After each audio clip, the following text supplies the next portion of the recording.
Okay, welcome to Lead Intake Training. This is Module 2, Video 1, and we are going to cover how to take a call once you've done your marketing and you get prospective sellers dialing your phone number. All right, so let's dive in.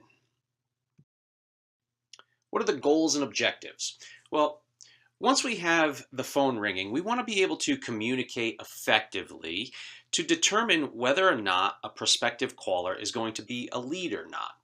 We want to know what to say and how to say it to uncover motivation.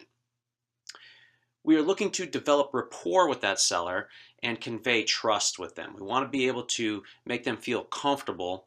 And last, we want to be able to fill out that lead sheet in a manner that allows us to look at that lead from a analytical perspective, so when we do our due diligence, we know whether or not we're going to spend the time to move forward or not. How to take the call. When we get on the call, we want to be upbeat and professional. Basically, we want to talk with a smile. Imagine speaking with a friend. So assume you already have an existing relationship. And what this does is removes the awkwardness. When you're talking to a friend, you're joking around, you're lighthearted and upbeat, as opposed to being in a reserved or apprehensive or hesitant, not knowing which way to go. When you get a seller on the call, you want to assume that you already have a nice relationship with them. And ultimately what that does is that will reassure them for making that call. You want to give them positive feedback for making that call. Like, hey, Jim, I'm so glad you reached out because, we have helped so many homeowners in your situation. You've made a great decision to call us today.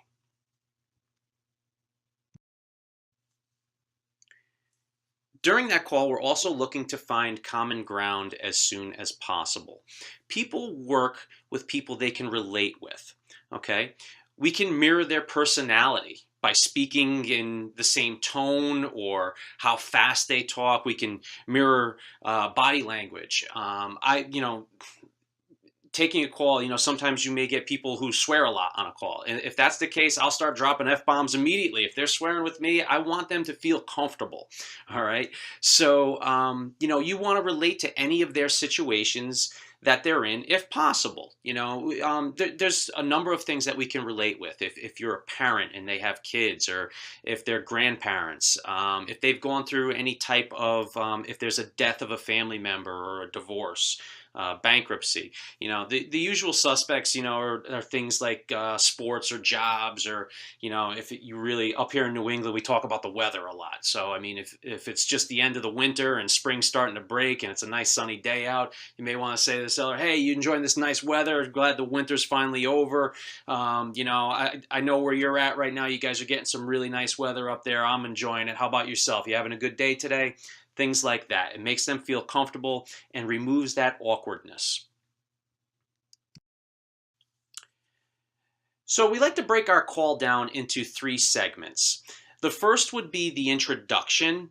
The second is what I call the Sherlock Holmes segment. That's the body of the call. And then the third part is the closing. Now, on the introduction, the first part of their call, that's going to be where we're going to give our elevator pitch. We're going to collect their contact information. We're going to get their property address. We also want to know how they heard about us. It's just small talk. It's time for, just initial chit chat. Once we move on from that, that's when we get into the body of the call. That's when we're fact-finding and looking for clues and motivation. This is where we're going to deploy the 6 critical questions, which we're going to talk about in a minute. And last, on the closing, this is where we talk about how to end the call properly. And we'll get into these 3 segments now. The first, and the introduction. When a seller calls, you want to disarm them very quickly, okay? You want to be calm, soft-spoken. We have a very short window to get them to feel comfortable. So we're going to collect their contact information. You might say something along the lines of, hey, I didn't catch your name. Who do I have the pleasure of speaking with today? Mike? Oh, thanks for calling, Mike. Out of curiosity, how did you get our contact information? Oh, okay, a postcard. One more thing, Mike, just in case we get disconnected, what's the best number to contact you at? Okay, so we fill in that information as we go along, and in a matter of one sentence, we found out, what their name is, where they're contacting us from, what marketing piece they received, and what their best contact number is. Okay, from that, you give your transition into your elevator pitch, and that may be something like, "Hey, Mike, did you get a chance to check out our website? Do you know anything about us?" No? Okay, great. Then let me give you a quick overview so that you can have a little bit more, you can feel a little more comfortable. And so I could give you a little bit of level of insurance of, so you know who you're speaking with. How's that sound? So our elevator pitch. The goal of the elevator pitch is to assure them by letting them know that they're speaking with someone that is credible. And more importantly, we're giving the benefits to working with us. Okay. Our pitch, I like to emphasize that we've been in the business over that I've been in the business over 14 years. I'm small, local, family owned. I'm a licensed broker. But basically, the big things that you want to hit on is that you are an all cash buyer. You're not charging any commissions. You're buying 100% as is. There's no inspections or appraisals. Basically, you can close on their timeline, whatever that may be, and you want to emphasize that it is a simple and hassle-free process.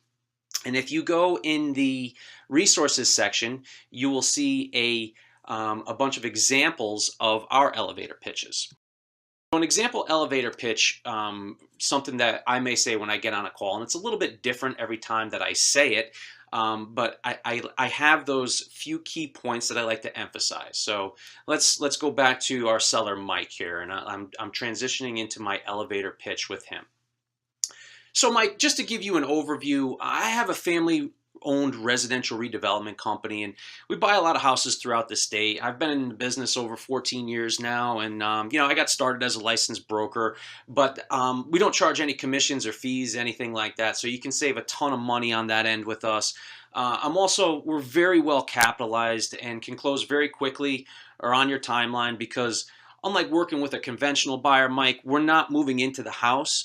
So if you want to close in 7 days or 7 months from now, it doesn't make a difference to us. Okay. We buy 100% as is, so you don't need to worry about making any repairs, fixing things up, or doing clean outs or trash outs. In fact, we typically look for houses that need work so we can add value to them. And we make it a real simple and hassle-free process, so you don't have to deal with inconvenient showings and inspections, and agents bring in buyers through the house at inconvenient times. We don't do any of that, so you can have peace of mind that you are going to get a very stress-free transaction. So the way the process works is on this call, I'd like to get some preliminary information from you to see if we would be a fit, and if so, we'll come out and make you a no-obligation cash offer within 24 hours. How does that sound? Okay, great. Can you tell me, let's start by, can you tell me a little bit about the property? So that would be an example elevator pitch that I would have just given to Mike. Okay, now yours is going to sound a little bit different. You have to spend some time and put it together and practice it. My best recommendation is that you do this in front of a mirror. You write out your elevator pitch and just get used to hitting those key specific benefits that you can convey to that seller on that call. From there, we're going to move into the body of the call, the Sherlock segment. All right. Once we give them the pitch, it's their turn to talk. And we're basically playing detective in this situation. We're asking lots of questions, and it can be kind of like a cat and mouse game sometimes. But we're looking for those sources of motivation within that seller. So there are 6 main criteria that we need to obtain from that seller to really make an educated decision on what type of a lead this is going to be. The 6 main criteria. Number 1, the amount of repairs that are needed. Okay, we want to know what type of condition the house is in. Is it in really good condition, or is the house just beat up and just needs a ton of work? Number 2, what is the seller's time frame? We want to know if they're looking to sell immediately, or if this is something they're just kicking the tires on and it's going to be, further on down the road, 6 months from now or a year from now. Number 3, their reason for selling. Want to know why they want to sell. Number 4, we want to know what their asking price is. Number 5, we want to know what the debt on the property is. This is a big one, okay? We want to know if, if there's if there's an outstanding mortgage on that property, we want to know how much they're looking to get for the property. And 6, we want to know what their plan is if the property doesn't sell. So let's cover each one specifically. For repairs, the way I would approach this question with assuming our seller, Mike, I would say to them, so Mike, if you could, would you mind sharing any recent updates you've made to the property? I want to get Mike in a remodeler's mind frame. I want him to start thinking like we are looking at the property, not as someone who is living in the property. So first I want to know if he's made any recent updates to the property. And if not, the next thing that I would say to them, most sellers are not going to come right out and say the house needs work or it needs repairs. They might think everything is in okay condition. But in order to get them thinking like a remodeler, I would phrase the question like this. Mike, if I were to give you, say, $20,000 or $25,000 to make some improvements on the home, what would you do if you were going to stay there for another 5 or 10 years? And in that situation, they might start to think, okay, well, the first thing I would do is probably update the kitchen. The kitchen and definitely the bathroom too. The bathroom needs work. The tiles are popping off and it's that old pink tile on the walls. So when I hear things like that, I start to get a feel for the property. And then I might probe a little bit further and say, what about like the exterior of the property, Mike? How are the, how's the roof? When was the last time you had a roof done? And I say, the roof's not too bad. I mean, it's probably got some life left on it. We did that about 10, 15 years ago. Okay. How about the siding, the windows? Get them talking. So the more information that you can get from them, the better off we're going to be. Time frame. We want to know what Mike's time frame is on selling this house. Is this something that he is looking to sell immediately, or if he's looking, further on down the road, maybe when his kids graduate from school? Okay, so the way I would ask that question is, Mike, do you see yourself selling this property within something like the next 30 days or 6 months from now? What's your time frame here? How quickly do you need to sell it? And then, again, we're going to be listening for motivation in that answer, okay? If he says something like, well, as soon as possible or yesterday, that leads me to believe something is pending or he is very motivated there. So I would follow up with, wow, Mike, do you mind me asking why so quick? Is there something that I should know? Because, the more information we have, the better we can help you out with a couple different types of offers.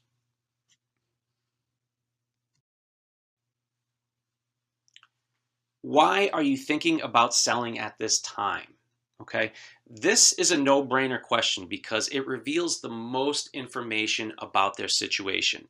Now, you'll get all types of responses from, we just got a letter and was curious, what you guys are about, which is, just someone who doesn't really have any motivation, to, an entire life story of trials and tribulations where they've got all this stuff going on. They're out of work. They've got medical issues. The house is in all kinds of repairs. And, the guy's wife just ran out on him.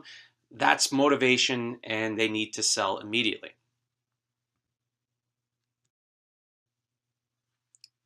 Price. I want to know if they've had any offers on the property yet. So, Mike, have you, have anybody else come out and looked at this house, or have you had any offers on it? Or this is the one that I like to say.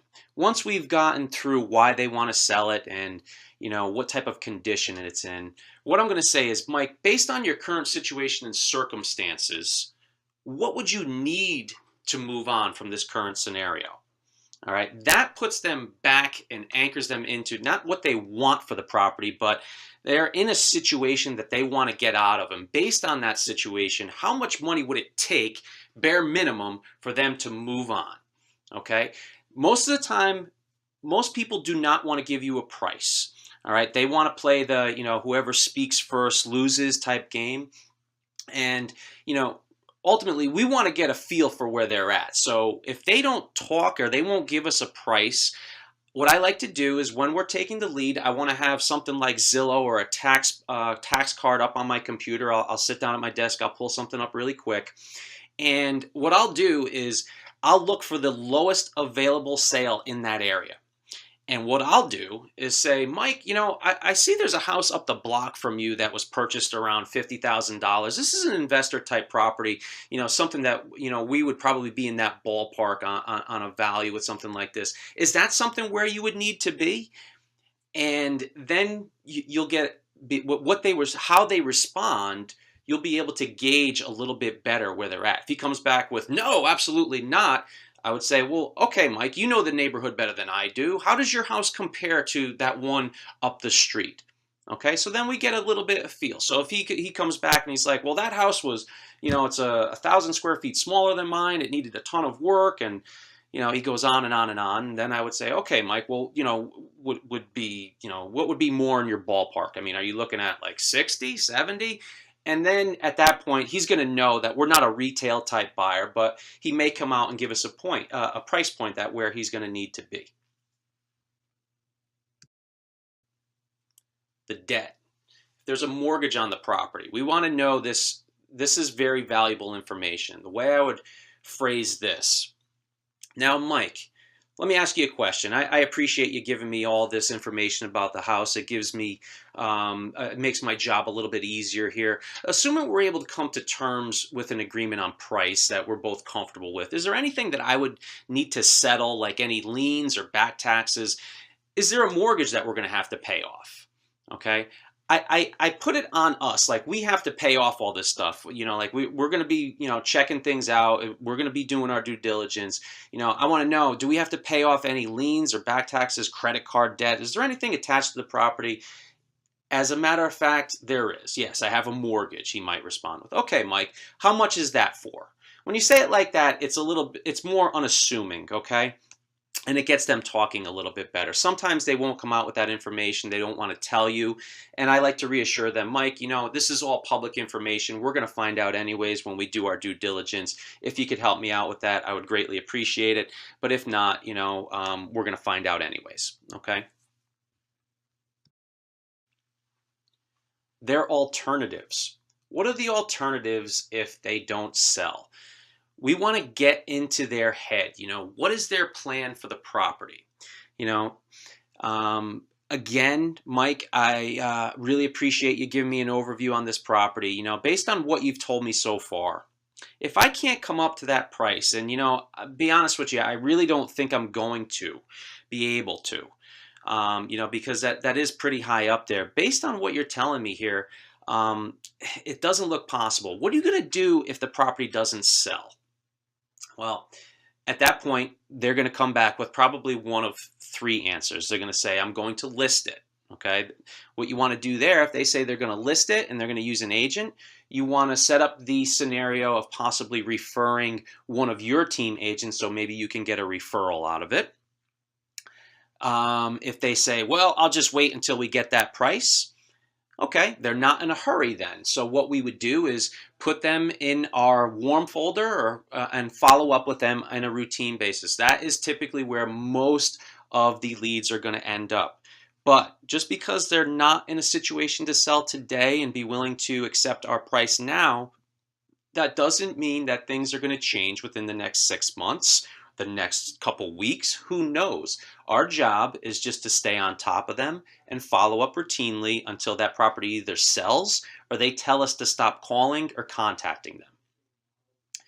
The next situation, they may just say, well, I'll just let the bank take it back. That you want to let them know is the worst case scenario, and that you can help them and make sure that doesn't happen. If he comes back with, well, I'll just let the property go back to the bank, I'd say, Mike, that is the worst case scenario, and we don't want to let that happen. And from there, what I would do is set up the scenario for a short sale pitch. How to end the call? There's one of three ways that every call is basically going to end. And that is, the first, the price is right and the seller is motivated.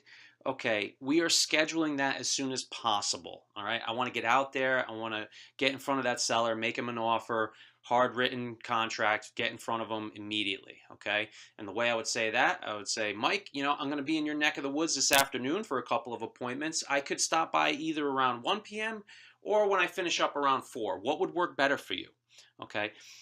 People who are in tough situations sometimes are very flaky. They may not, if you leave it on them, when can we meet? They may say, well, how's next week sound? That's not good. We want to get in front of them as soon as possible. We don't want to give them too many options. So we say, well, if today doesn't work, I can meet you tomorrow in the morning or afternoon. What works better? Okay. Second scenario, we haven't been able to determine a price with the seller yet, but they are reasonable and they're personable on the phone. Sounds like someone we would want to do business with. In that scenario, I would let them know we need to do some more due diligence and we'll be back in touch by the end of the day. Either way, I'm going to make them a verbal offer to test the water, or I'm just going to schedule a convenient time to go out and look at the property. In other words, I'm not going to drop everything and get out there, but if we're going to be in that neighborhood or we're going out and we're looking at properties in the next couple of days, I may see when we can schedule something that is convenient. The last case scenario is if the seller is rude or they're just kicking tires. There's no real source of motivation there. In those situations, we're just going to cut bait and release them back into the sea of unmotivated sellers. I'm going to remove them from the list. And the way I would say that is, thanks for calling, Mike. I greatly appreciate you giving us the information about the house. But, based on what you're telling me here, I don't think that we're going to be a fit for you. If you like, we can remove you from any future mailings, and I wish you the best of luck selling the property.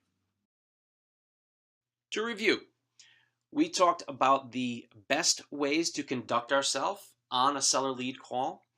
We broke each call into 3 parts. We have the intro and the body of the call, which I like to call the Sherlock segment, where we're fact finding. And then we have the closing. We went over an actual elevator pitch. We discussed the 6 critical criteria to uncover seller motivation. And lastly, the 3 ways on how to end the call. And that is the end of this training.